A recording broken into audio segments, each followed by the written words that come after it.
My name is Wing Commander Steve Lamping, and I'm the Commanding Officer of 121 Expeditionary Air Wing. My job here is very varied and challenging. Overall, there's the delivery of the operational output, but also there's many challenges that pop up daily that we have to address. And that's what I find very rewarding, is you never know what's going to come next, and we need to approach them as a team and solve the problems as they come along.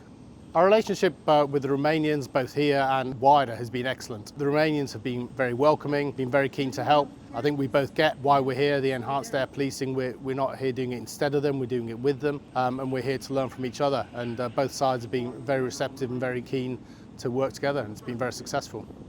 We're very much involved in engaging with the local community here, so the local mayor in MK, the local mayor in Constanta as well as schools and charities in the local area. So very much engaging with the community as well as the military side of Romania.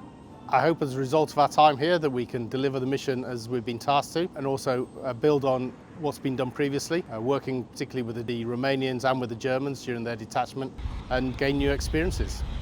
I think all deployments in the RAF are different and have their own character. I particularly enjoy this one because it's got the operational military side with the fast jet activities. There's also the engagement activities we're doing in the local community, makes it very rewarding.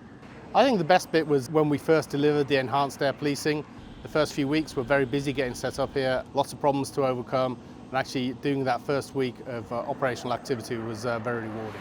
In my 30 years in the Royal Air Force, I have done many things I look back on and I really enjoyed, but I think getting combat ready on your first fighter squadron is something that most people will never forget.